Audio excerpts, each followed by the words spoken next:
Hello, this is Lincoln of Channel Higher Self and Higher Self Teachings, and I'm here with Lisa Love of Soul Nature. And we're in beautiful Crestone, Colorado on a spiritual retreat. So we've decided to come together in a few videos and offer our own pieces of understanding and experience to help you in your own soul's journey and to add happiness to your lives. And the topic of today's conversation is going to be forgiveness, right? And how to actually experience genuine forgiveness. Would you like to start? Sure. So forgiveness, I feel most of the time, stays as a concept and not an actual experience. And I feel a really good way to tell is if you've genuinely forgiven someone and even yourself, is that there's no more emotional charge. You can be with that person and feel happy and feel free, and that story of whatever they did is no longer there. There's no longer an emotional charge. And I would say the same thing with oneself, as we, most of the time people get into the situation where they do something that they feel like they've betrayed themselves, or they're going to stick with this certain practice or this certain diet and exercise routine, and then they don't do it, and then they're upset with themselves. And so the same thing there is that you can be with yourself without that emotional charge or that story coming up. There's a true clarity. And for me, then that is the actual embodiment of forgiveness versus an intellectual concept. I've forgiven you. I've forgiven you. But the energy doesn't harmonize with that thought. Yeah, I think that's a really good way to state it. We're actually trying to seek a state of emotional resolution. So there's no longer a feeling of conflict within oneself, and therefore a feeling of conflict within a relationship to oneself or to another person, or to a situation like a job, perhaps. I think that's really important. Because so much in our modern day world, we really focus on ideas. And we believe if I can understand a concept, then I have the experience of that concept. And that's not really the case. We really must learn to identify what is it that I'm talking about with these words. And in the case of forgiveness, what we're looking to do is to resolve a sensation inside our body that appears when our mind goes to a certain place or when a certain situation arises in our physical lives. So I was thinking that there's really two ways to reach a place of forgiveness. Okay, so we've already had that experience that has caused us some type of emotional conflict. And we really have two things we can do with it. And one is to bring it to silence. Right? And that's one of my favorites. And I love silence. So we can bring it to silence. So whatever it was that we were feeling with the conflict, we essentially bring to it a higher understanding that allows that conflict to come to a state of rest and peace. And probably the easiest concept to have is it's not really worth it. Right? It's no longer important. It's more important to be in a state of happiness with someone than to carry this grudge. In peace. Yeah. And so it's a higher stepping up. It's not an ignorance, it's not a denial, it's not an avoidance, but it's actually coming from a place of wisdom, realizing that the choice A is better than choice B. And choice A is I'd rather be happy in this moment, or I'd rather feel love than anger. It's a real comparison of A versus B, and the choice A moves us away from the old pattern, from the pain or the conflict. Yes, because continuing to go in the pain and the conflict and the drama and the story, you just get more of that. Yeah. It's like a teaching that you speak about a lot is we get what we focus on. And so if we're focusing on the issue at hand and what happened that caused us the discomfort, then we get more of that. Yeah, it's like planting a seed in a garden, right? You threw a seed into the garden, you didn't know what it was, it came up and it was a weed, right? That was your conflict. Are you going to keep focusing on the weed? That's like watering the weed. Or you can say, I'm going to plant a different experience. I'm going to act a different way. I'm going to think a different way. And that's like planting a different seed, and out sprouts an apple tree. Who knows? Love. It's coming from a vibration of love. It's coming from a higher understanding. And a lot of times it's the ego that wants to stay involved in the conflict. It's the ego that wants to say, you know, I'm right and you're wrong, and you did this and you hurt me like this. But that's all the pain body. And even when I'm pretending to be in that place, I can feel how it affects my energy system. I can feel my emotions versus And I think something that's important to recognize is that as we're shifting into this other place, we're actually creating silence, right? So we're not avoiding. No. And I know when Lisa and I talk, it seems instantaneous, but usually when you feel conflict, you have to sit with it. And you have to be in a state of silence because you're honoring that emotion while at the same time acting from the place of higher wisdom that silence and peace is more important than that emotion. I think that's a really important point because typically when we're dealing with forgiveness, we're dealing with things that are very uncomfortable and emotionally painful. And so that's a lot of what has us seek out that, I would say, continual conflict, even though I know that's not the intention. The intention is to bring it to resolution, and we think we need the other person for that. We think we need to talk about it and analyze it, but often we're still coming from that place of emotional pain. And so it's really about sitting back with oneself and handling the emotional pain within yourself, bringing yourself to a state of peace. And then from there, what am I guided to do? Am I guided? Maybe I do need to have that conversation from a place of peace and clarity, resolved within. Or maybe the wisdom is, it's not worth it. You know, it's not worth it. It's okay. I can come back to love. Who can come back to love the quickest? You know? And I think that what you just talked about really addresses the second piece as well that I had an idea about. And so the first is just taking it to silence, realizing it's not important enough, right? Maybe it comes from a place of my own personal pain and I'm leaving that behind, right? I'm no longer going to be that same person. Right? And the second part is actually working with the conflict and trying to transform it, trying to evolve it. Because maybe there's a conflict that continues to arise in a relationship and we can't just let it go, right? Because there's a situation that's just not working, right? Sometimes we might try to let it go in silence, but it keeps appearing. Maybe there's a lesson inside that conflict, a lesson inside that painful emotion. So you can't just let it go in forgiveness, right? You actually are here to learn something through the transformation of it. So you actually, again, have to sit with it. You always have to sit with it, right? You have to give it time and presence in your consciousness. But in this way, as you sit with it, it's actually starting to change its shape, meaning that your mind starts to like dissect it, like break it apart and maybe understand different pieces of it, or your mind grows it, like it transforms it, it evolves the idea. You know, for example, maybe I'm upset with you, and this is just hypothetical, like I'm upset with you because you did something. Well, maybe there's some part of me that's getting triggered by your actions. Your intentions may have been good, but I understood it as offensive because there's something in me that I'm still carrying around that's not resolved. And I can't just pretend it's not there. And I can't just interact with it from a place of silencing it down because it keeps emerging. Because it's so deep within me. It comes from my past. And it's really one of my big life lessons.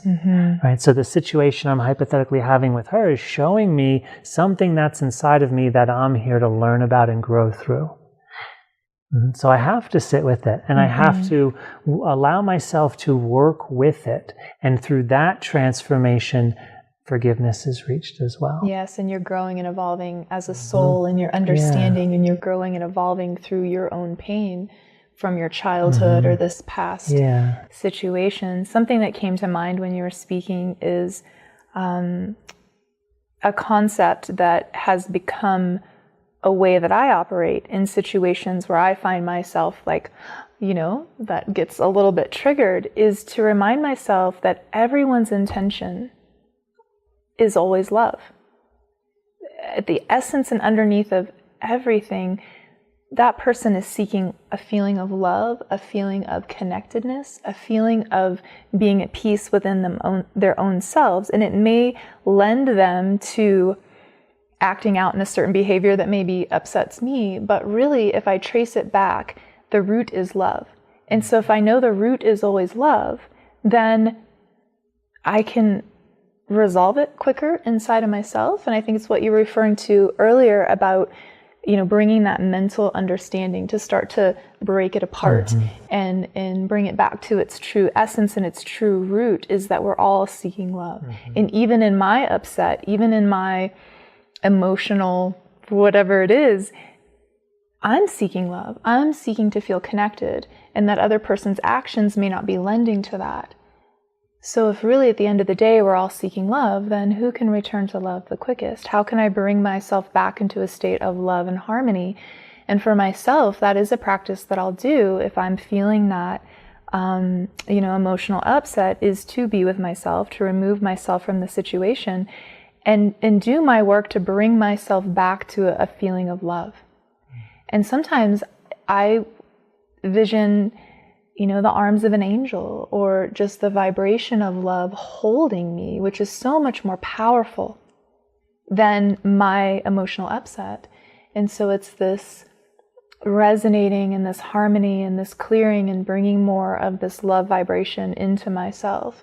And then I start to feel better, and I'm back to calm, and I'm back to peace. And so you connect with something higher than the lower frequency of the upset. Yes. And let that transform your energy system. Yes. Yeah. Another thing that you touched on, which I think is really important, is that understanding that everyone's seeking love, right? Every choice we have is made for the desire of happiness. And one of the reasons why it's difficult to forgive is we hold the belief that they wanted to cause harm. They wanted to hurt us. Yeah. How could he do that? And really it was that person's own lack of understanding of the situation or of the other person or of themselves that caused their actions to create this hurt. Right? Their heart wanted to feel close, but maybe they didn't know how. Maybe they were struggling with an unresolved piece of themselves, and they didn't know how to bring it to the other person in a healthy way. So they brought it as the ugly mess that it sometimes is. Right. And the other person didn't know how to receive the ugly mess and cradle it with care and compassion and patience. And so it ended being like me presenting my ugly mess and you getting my ugly mess and you saying, get that off of me. And then I feel rejected and I feel hurt. And we didn't even know what was going on. Right. Like we were just in our pain the whole time. Yes. And we were just living as reactions. Right? So having a real understanding that we really are always trying to seek happiness with every choice we make, but we don't understand how to always get happiness. And that's where this second piece of how to forgive really serves us in another way, right? As I understand more about my own emotional triggers, I'm gaining knowledge about the human experience that every person is having. So if I understand lessons of forgiveness based on, say, anger, like I feel offended by someone's actions, if I learn that within myself, how to forgive anger, now I can understand why another person gets angry. Exactly. And I don't react to them with my own anger anymore. If I bring peace, compassion, self-love, and these higher qualities to myself when I'm in an angered emotion, now I can very easily, quite automatically, hold that same energy of peace, forgiveness, compassion, and love for another person. Because you've first given it to yourself and you've worked your own pathway. You know how to get there and get through that space. And so then you can easily also lend yourself as a guide to others, to help others when they're in that space. And then there's no judgment. It's a sense of compassion, that we're all in this human journey, this human body, that for some reason God gave us emotions and the mind, and right, they're all here to benefit us. And so in that realization as well, that we're all learning how to navigate these things that have been given in this body. And we can have compassion for one another, that we're all learning these things together, and that we all get upset, and we all, have to learn how to rise above. Yeah, I think the basis of all this is the honoring of our own free will. We all are free. And I think that's what forgiveness actually means. We're trying to be free from these uncomfortable feelings or free from the past. Right? And as souls, as consciousness, we are free will-based beings. Right? And if we can understand that, we can bring that quality of freedom into our emotions when we work with them, so we're not so identified, right? Like you said earlier, like, he made me feel this way, he hurt me. Like, that's very identified, right? What if we can bring freedom into it and realize, I don't need to feel offended, right? I can create any emotional response I want to this situation. Yes. I am the author of my own life story, and I choose love.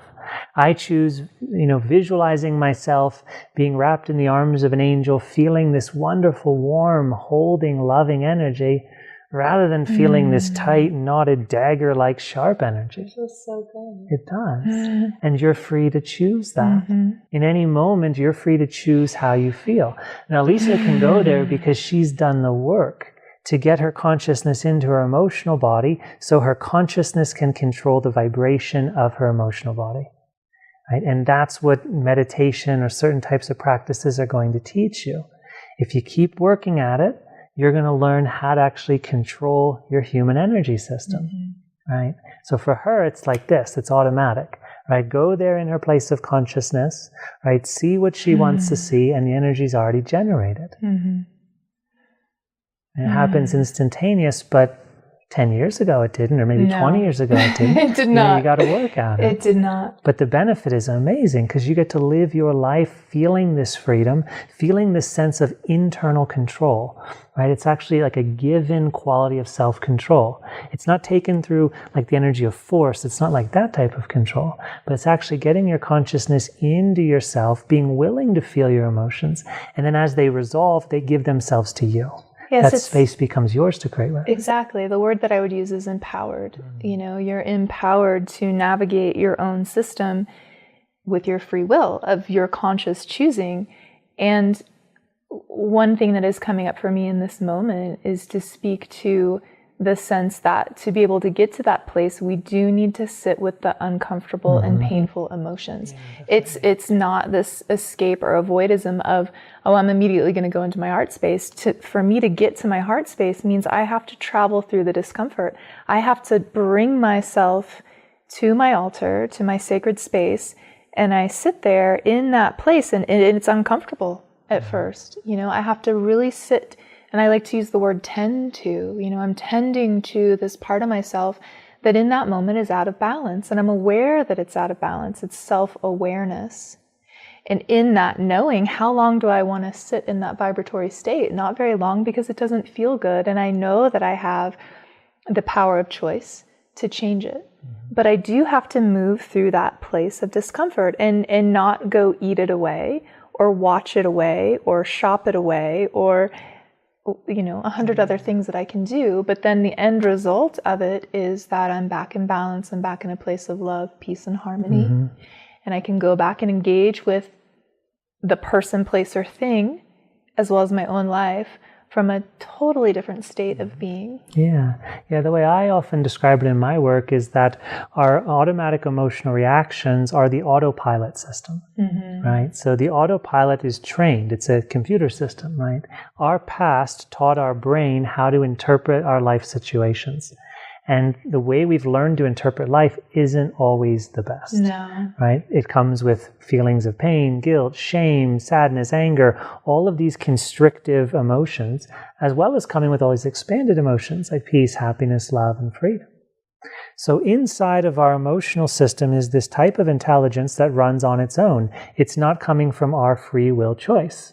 It's a reaction based upon what the brain has learned throughout our life experiences. Conditioned. And it keeps the brain, body, emotions, and mind alive. It's the autopilot. It flies the plane when you're not able to fly it yet, right? And here we are in the passenger seat, we're in the pilot seat, but we don't yet know how to control the mind, body, and emotions. We have to get our consciousness in the present moment into these actual locations of the body or of the energy system to learn how to control them. In the physical body, it's like a young child learning to walk. Watch a child learn how to walk, and you look in its eyes and you'll see its brain's actually working. You can actually see this, that they're trying to understand how to do something, how to control this body. Right? Watch a child learn. It's remarkable. You can actually see the wheels turning in their brain. So we can learn how to physically move the body, and that's getting our consciousness inside the nerves of the physical musculoskeletal system. And we can get our consciousness inside the emotional body, and that's getting it inside these fields of energy that are also nerve-based, and they're inside more of the organ energies, the endocrine system locations. Okay, and so we get our consciousness in there, and first, like you said, you have to meet what's already there. Yes. And there's going to be some pain and discomfort, whatever the autopilot has learned. As you sit with it, it reveals itself to you. That's all it's doing.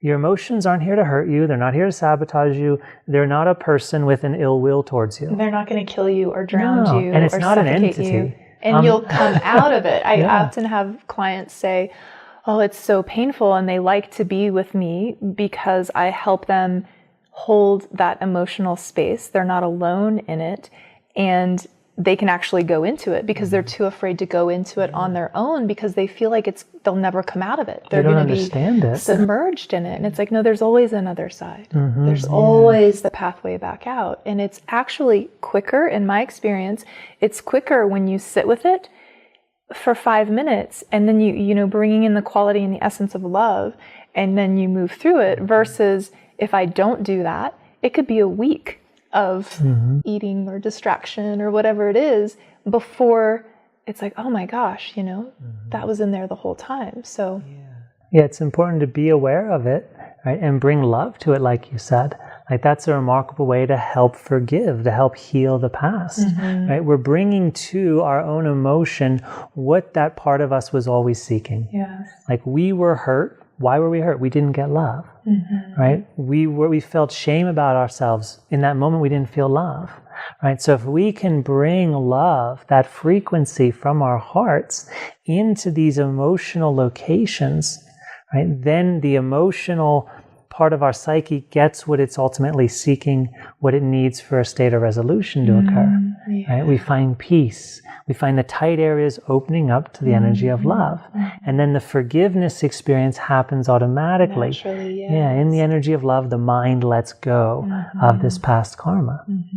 And in the example of the autopilot, you've learned how to be with an emotion.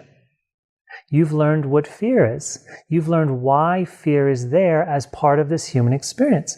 There's nothing wrong with fear. There's nothing wrong with shame or guilt or these really low core root chakra emotions. I say low because they occur low in the body, not because they're bad. They're low in the body, and they're also slow in vibration. They're almost lifeless. They're that slow in vibration. It's like I can't even feel my emotional quality of life when you're in like deep shame, right? It's really low. It's heavy. Or like fear, it shuts off. If you have intense fear, your body freezes up. That energy stops. That's root chakra. So it's not low as in a judgment of high is good and low is bad. No, we're spherical beings. Like everything is equal, right? But there's this frequency that we have to get our consciousness into. And when we get our consciousness into it, we understand it. We understand like this part of the human language system. We're no longer rejecting it, saying, oh, it's bad to feel this, it's bad to go there, I won't feel my fear. Or the ego sometimes says, I'm better than that. But really, we're just denying a part of ourselves. Right, the judgment blocks the true release of the energy. Yeah, we have to be able to be with it so our consciousness understands it, so we know how to work with that emotion as we are the authors of our human stories. Like all fear is showing you that there's a boundary being crossed, that something is threatening you, right? There's something you're perceiving that you don't want to be perceiving right now. That's all fear is. You're not a bad person for having fear. It's a word in the emotional alphabet and the emotional language. And it's not a bad thing. And so as we get our consciousness into our emotions, when we stop being afraid of them and judging them as good and bad and right and wrong, and just let them be what they are, then the autopilot says, oh, this soul is ready to use these frequencies consciously, right? To be able to write the story of our lives, to feel how we want to feel. But to get to that place, right, we have to trust the experience, trust ourselves, be courageous, right? Yeah. Take some courage in order to do this. And like you said, sometimes we can benefit from the genuine support of another person, because emotions can be scary. Yes. Because no one taught us about them. No. Right? We just don't understand them as a human race, and that's why we act out in ways that cause others pain or ourselves pain. That's why there's wars and and that's why there's so much physical illness. Yeah. Like Lisa said, we're eating our emotions. We're putting poisons into our body to avoid how we're feeling. Because when we eat healthy foods, it increases our awareness, right? The body, the physical vehicle, comes to life. So when you eat healthy, high vibrational foods, nutrient-rich foods, your body functions better. But what happens if you have some emotion in your body that you don't want to perceive? You don't want to put good food into your body. You want to stuff it down, cover it up. That's right. Yeah, you want to dull your body's intelligence, and you want to dull your body's sensitivity to life. And sensitivity really means you're experiencing more, you're sensing more, which means you're more creatively powerful too. Yeah. So often, in my teachings and also in Lisa's teachings, we're going to talk about health and physical exercise. And sometimes people will say, well, that's not being spiritual. Spirituality is all about the mind and stopping the mind, or, feeling emotional bliss. It's like all of those things, the mind and the emotional system, they're in the body. And if we're not honoring our physical body and working with it in the right way, we're not going to resolve our emotions fully. We're not going to reach these highest states of spiritual consciousness. The body doesn't feel well. It's not operating at optimal capacity. The body is what you're experiencing your reality through. It's the temple that you've been given. So you're going to build a really healthy, beautifully strong temple, a temple you love living in, you love worshiping life through, right? Or you're going to, let your temple come crumbling down because of avoidance, denial, shame, guilt. We all want happiness. And there's definitely ways to do it, but we got to get into the emotions. We got to get into the body, right? And like I said, there are people that have this knowledge and have this ability. That's part of our work, and it's part of the work that so many others have done that are traveling this path. Because we're all human beings together. Any more you'd like to share about forgiveness? I'm feeling done. I guess the last thing that I would like to say is that true forgiveness begins within. Often whatever's unresolved in us, we project out onto others. So to begin within yourself and bring these practices that we've spoke about, sitting with yourself, moving through the emotional pathway from the discomfort into the love, start with yourself. That would be a good first place, and then it will make it easier to forgive others. Yeah. One of the teachings that often comes through my work is standing in front of a mirror, looking at yourself, looking at your eyes, looking at your face, and just saying, I love you, or I love myself. I forgive you. Yeah. Put your hands over your heart so you can feel that part of your body where love grows. Right? So get connected to that place and look at yourself directly. Don't be afraid to give love to yourself. Don't be afraid of those words and the power they have. And you might find that hearing yourself say that, it opens up a floodgate of tears or of laughter or of some spontaneous emotional release that was unexpected. Right? A part of you is starving of this emotional food. Right? It's the highest frequency emotional food, oneness and love. And so give it to yourself. Right? And you're the only one who can do that. No one else can move your lips for you. Right? And so it's a real easy practice, and it starts with you because you're the safest person to say that to. Right? And you need it. Definitely. We all need to give ourselves that sense of self-forgiveness. I forgive you, Lisa. I love you, Lisa. And if I can give it to myself first and foremost and really feel that authentically, then it's easier for me to give it to others. Yeah, we have to become the change that we wish to experience in our lives. It all starts with us. God put us at the center of our own personal universes. And so the change we want to live in our lives, we have to create first. And so give the love to yourself, and you're opening that pathway in your own mind and in your own emotions to bring through that reality. And then it'll be easier to bring that love into others. You'll appreciate it. It's like the best medicine, the best dessert. Like you want to share it with others. You want everyone to feel this. And so you start living that frequency. And then we change the world together, because we're all one shared being. Okay, so let us all put our hands over our hearts. And let's do this together. And you can imagine this golden light and feel it in your heart, and feel it also surrounding you. Right? Put yourself inside this golden light that shines from your heart.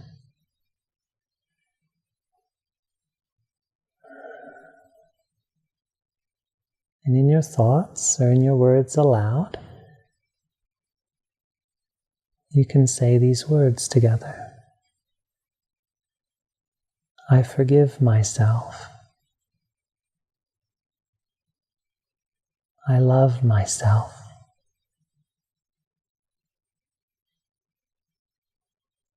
I forgive myself.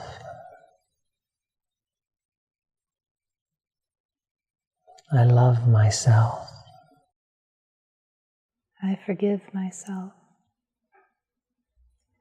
I love myself. I forgive myself. I love myself. And really feel this energy of love from your hearts. Feel how it nourishes you, how it heals you.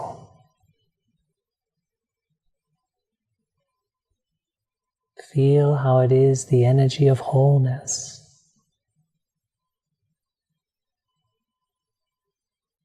Feel it as your true expression.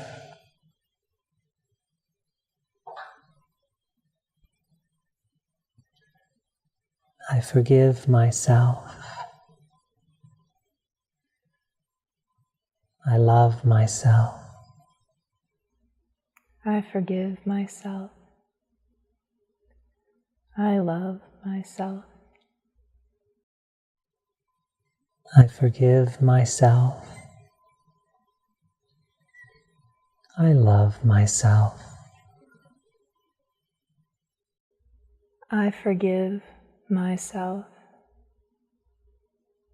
I love myself.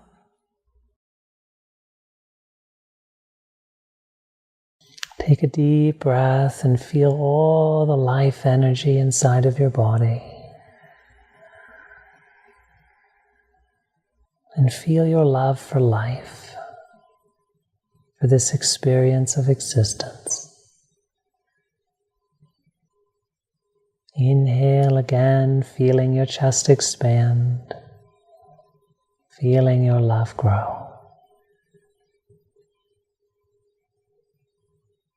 We thank you for joining us today. We wish you love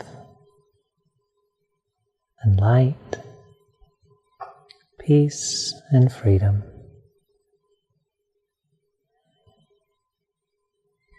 Thank you. Be well.